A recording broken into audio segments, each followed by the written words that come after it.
여기는 무슨 자리예요? 어떤 자리인지? 지금 하고 있는 건가요, 근데? 네. 하고 있는 거예요? 하고 있는 거구나.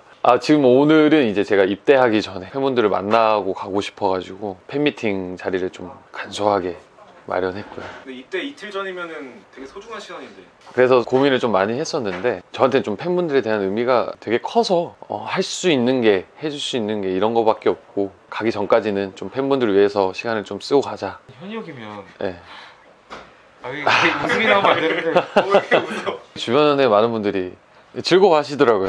제가 이제 군대를 현역으로 간다는 거를 되게 즐거워하시고. 어떻게 해서 회사에 연습생으로 들어가게 됐는지, 부산 원빈이라는 이야기를 들었었는데 그렇게 해서 길거리 캐스팅이 된 건지. 전 회사에 캐스팅 실장님이 계셨는데 그분이 이제 저희 학원에 오셨다가 선생님하고 얘기를 하시다가 해볼 생각이 없느냐, 같이 한번 해보자.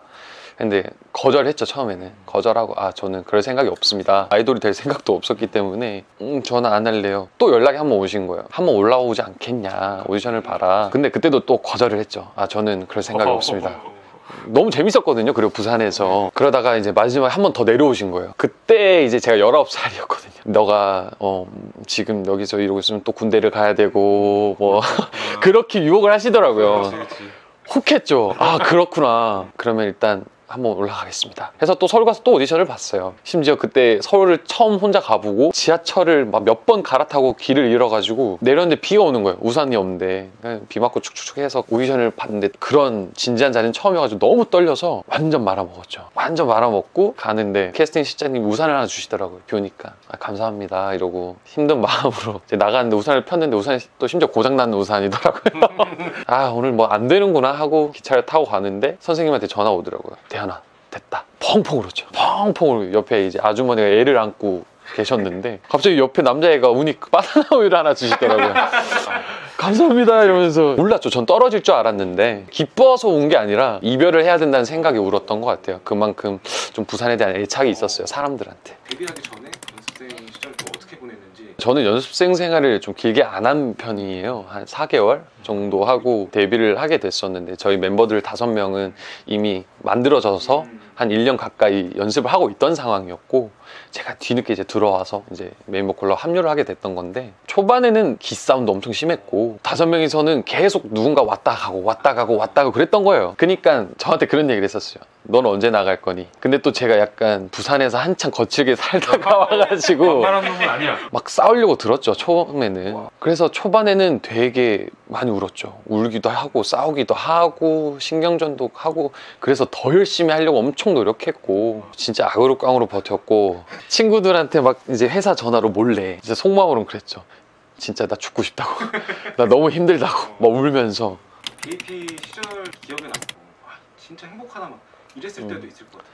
사실 초반에는 몰랐어요. 한 3, 4년 동안은 이게 바쁜 건지 우리가 잘 되고 있는 건지. 왜냐면 1년에 쉬는 날이 거의 없었어요. 그냥 뭐 추석이고 설날이고 크리스마스고 마지막 날이고 그냥 쉴 틈이 없었어요. 근 2, 3년 동안은 데뷔하고 숙소 밖을 아예 나간 적이 없었거든요. 근데 너무 즐거웠죠. 너무 행복했고, 자유로운 지금보다 그때가 훨씬 행복하고, 돌아갈 수 있다면 돌아가고 싶을 정도로 저희는 되게 아무것도 안 했어요. 진짜 그냥 집에서 TV만 보고 한 방에서 다 같이 잤는데 2층 침대에 3개를 놓고, 항상 리더 형은 작업실 거기서 나오는 걸 보지 못했어요. 그러면 멤버들끼리 저 형은 언제 나올까 이렇게 속닥속닥 떠들면서 재밌었고, 추석이나 설날 때 아침에 일어나서 멤버들이랑 짜파게티 끓여 먹으면서 야 오늘 추석이구나 설이구나 이러면서 웃고 떠드는 게 재밌었고, 일주일에 한 번씩 회식하는 날이죠. 저희한테는 형들이 또 사주니까 깐풍기 뭐 탕수육 시켜서 먹으면서, 가끔씩 옥상 가서 뭐 하늘 바라보면서 우리 앞으로 어떻게 될까 얘기하고. 친구도 없었고 연예인 친구도 한 명도 없었고 그냥 저희끼리만 똘똘 뭉쳐서 다녔죠. 눈 뜨면 밥 먹고 연습실 가서 하루 종일 거기서 놀고 연습하고, 집 들어와서 또 우리끼리 TV 보면서 속닥속닥하고. 돈이 어마무시하게 나왔죠. 한 달에 몇십만 원씩 맨날 영화 보고 TV 보고 결제해서 보니까 그게 인생의 낙이었어요. 뭐 어떤 기분이 좀 들었는지 궁금해요. 같이 해도 너무 좋은 그림이고 팬분들을 위한 이제 그런 거겠지만, 뭔가 저희 멤버 한 명 한 명이 되게 아티스트로서 되게 다양한 색깔을 가지고 있었고 하고 싶은 게 너무나도 많았던 사람들이기 때문에 그만큼 제 갈 길을 선택을 했던 것 같고, 그리고 다 서로 응원을 했고요. 응원하고 있고 아직까지도 응원하고 있고 자주 만나고 술도 먹고, 또 언젠가 또 다시 우리 함께 뭉쳐야지 이런 얘기도 자주 하고. 뭐 남들과는 못하는 이야기들을 멤버들과는 거리낌 없이 아주 편하게 하니까. 심적으로 안 좋았던 거. 아무래도 저희 같은 경우에는 소송을 했을 때죠. 예.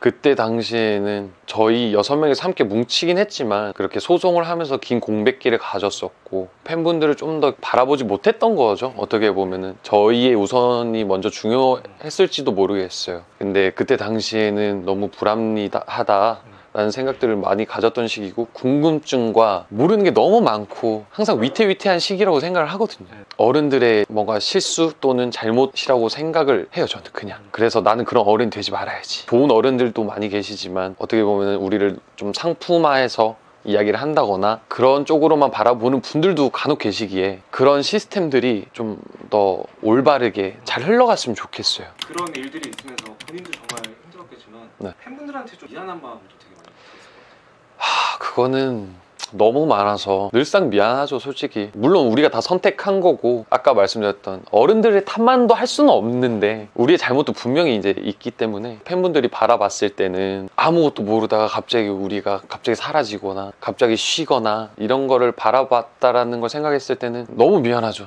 너무 미안하고 그거는 우리가 아무리 말로서는 무대에서 보답할게요, 작품으로 보답할게요 하지만 저는 그게 해소가 안 되더라고요. 연예인과 팬의 거리라는 게 저는 솔직히 그걸 좀 싫어하거든요. 근데 그걸 또 지키지 않으면 또 문제가 되고 지키면 지키는 대로 또 문제가 생기고 참 어려운 것 같아요. 아직까지도 그걸 풀어나가는 시점인 것 같아요. 지금까지 BAP의 정대현 그리고 솔로 정대현으로서 또 뮤지컬 배우로서 또 연기자로서 많은 분들이 지켜봐 주셨고 사랑해 주셨는데 다 보답해드리고 가지 못하는 마음이라서 좀 아쉽기도 하고 그렇지만 제가 금방 다녀와서 또 좋은 모습으로 찾아뵐 테니까요. 많이 사랑해 주시고 또 우리 BAP 잊지 말아 주시고 솔로 정대현도 잊지 말아 주시고 앞으로 좋은 무대와 좋은 작품으로 꼭 금방 찾아뵙도록 하겠습니다. 금방 다녀오겠습니다. 잊지 마시고 기억해 주세요. 충성. 감사합니다.